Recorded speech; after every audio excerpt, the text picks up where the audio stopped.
I know this is a little bit late, but I had some power outage issues, and of course, Florida in June ends up being one of those things.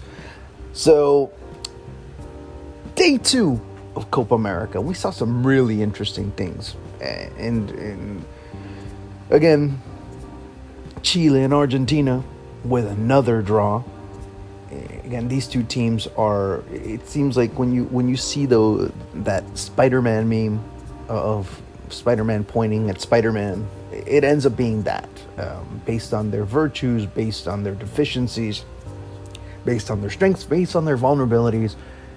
This matchup always ends up being very close to the vest. Ends up being based on a mistake, or a missed opportunity, or a brilliant moment that we end up seeing. Argentina, there's some good things about them. I mean, there's some positive things to look at. It's a team that hasn't played, that has played, 3 matches in a span of 200, in the past couple of, week or so, maybe a little bit more, 10 days. So when you look at the growth that it's had, of course, there's going to be moments that it's going to be a struggle. There's moments where you see that they have an understanding of what they need to do. There's an understanding of the moment. And there's also moments where, if you're an Argentina fan, you must want to pull your hair out because of the mistakes that they make in places that are familiar.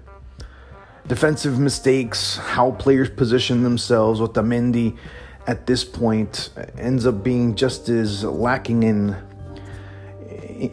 being able to convince his coaching staff as much as Petzela, as much as Martinez Cuarta.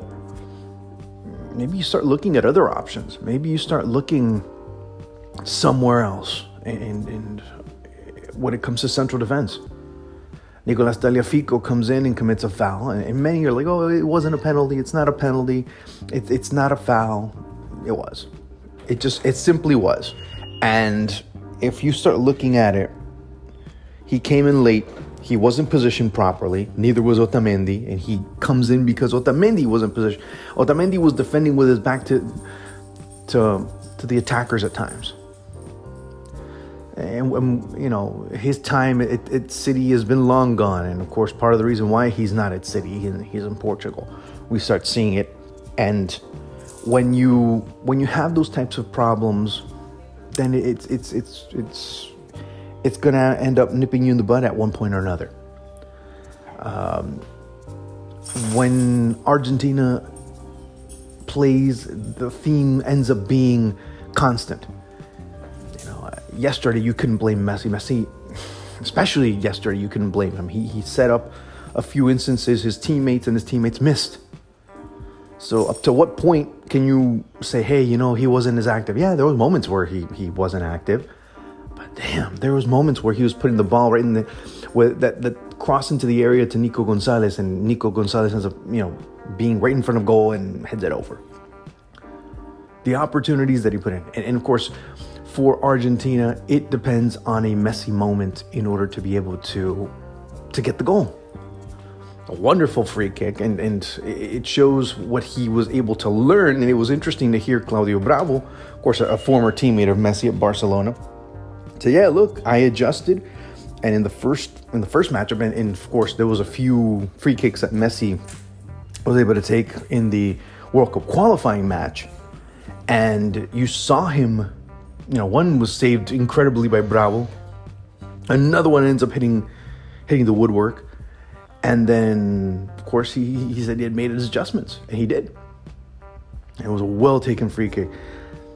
Just, I don't know who else in the world is as good as him right now at that type of play. I don't know if there's anyone. And when you see those free kick opportunities right in front of goal, whether, a little bit to the right, a little bit to the left, I don't know if there's anyone else in the world that is as good as him right now.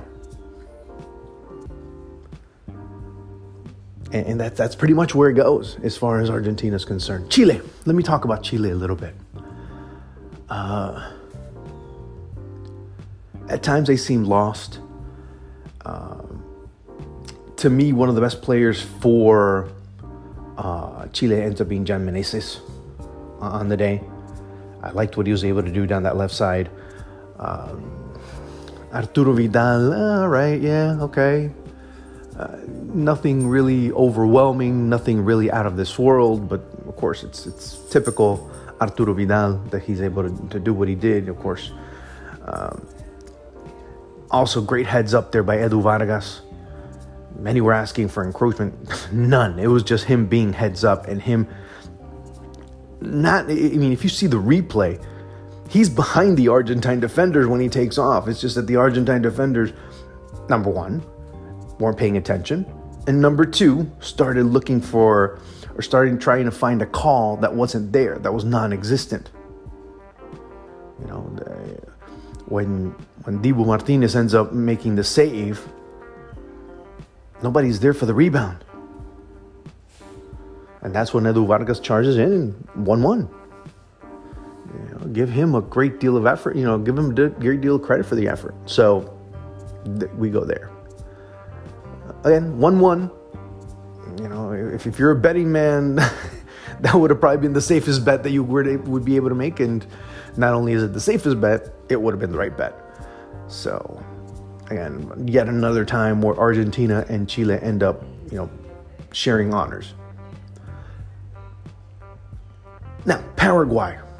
Love the personality they showed, but obviously they felt that the chum was in the water, especially after Bolivia go down a man. For Bolivia, I mean, it would have been a historic moment. I put it on social media last night.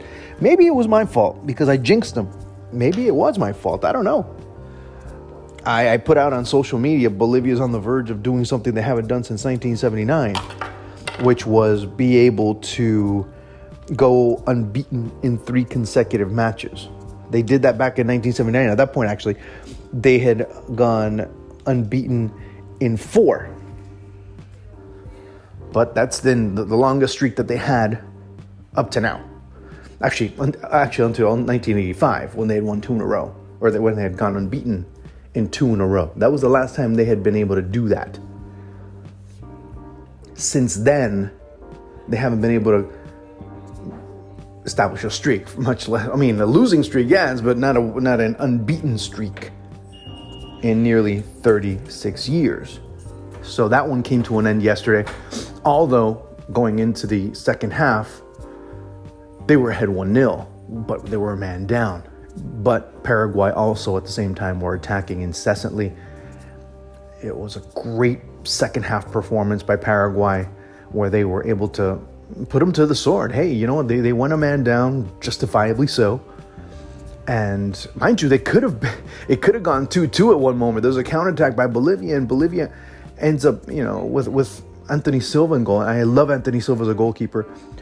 He is one of those that can make 25 saves in a match, but he can also make 2 or 1 in a match if necessary. And what I say, because many would say, well, that's his job. He's supposed to. Yeah. But again, there's this notion of a big club goalkeeper and a small club goalkeeper. And what I mean by that is that the small club goalkeeper makes 25 saves and lets 1 in. You know, and he's still hailed as a great goalkeeper. But the goalkeeper that plays for the big club might have 1 or 2 opportunities, and he has to be able to come up big on both. And Anthony Silva kind of fulfills. He checks those 2 boxes at times. I loved what Miguel Almirón was able to do. I loved what Paraguay was looking to do down the wings, which was a great strategy by Eduardo Berizzo. As soon as you know, try to take advantage of what they have at their disposal. Angel Romero was phenomenal, very lethal in his finishing. You know, so overall, it's been quite interesting to look at Paraguay, and to me, Paraguay either end up, and I said it before, they either ended up being the team that ends up getting eliminated in the first round, depending on how they play, or they're one of the dark horses. It's funny one says that, especially in a tournament like this, where 10 teams come into the group stage and 8 come out. But again, to me, it ends up being Bolivia. And as far as that's concerned, yeah, I mean, it's a very limited side. A team that outside of Marcelo Moreno Martins, for the past decade, hasn't been able to truly have many goal scorers. And when you get Bolivia out of La Paz, it ends up being a different team. And that's the biggest reality of it all. That this team is totally different. That this team can't have, as that quote-unquote 12th player, the altitude of La Paz every single time. That's what ends up happening. But for the most part, we see that Paraguay, yeah, they had their down moment, but they were able to bounce back, and they bounced back big, winning 3-1.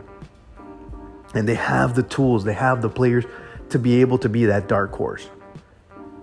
Paraguay, once they start getting their act together, they could, I'm not talking about just only be a dark horse. They could be a team that qualifies for the World Cup. They could be a team that causes teams a lot of problems. Okay, fine, they didn't against Brazil. But then who has? Right? It's just plain and simple. But when you look at it from that perspective, Paraguay can cause Argentina problems, has caused Argentina problems, can cause Uruguay problems, can cause everyone else incomparable problems, because it is a bit worrying, the overall level of some teams. It is also worrying the changeover and the possible players that can come in as replacements or options to reload during a World Cup qualifying process. And we haven't seen that from some national teams. In some positions of importance, in some positions of relevance. So, with that in mind, we end up looking at this Copa America, and it seems like it's Brazil. As we said at the beginning, as everyone said in the beginning, and everyone else. And this is why Paraguay becomes such an interesting option. Because Paraguay can attack, Paraguay can counterattack, and in a one-off match, I'm not talking about World Cup qualifying or anything of that nature. In a one-off match, okay? In a one-off match, Paraguay, I don't know about beat Brazil, but they can take them to penalties. And at that point, it's up for grabs.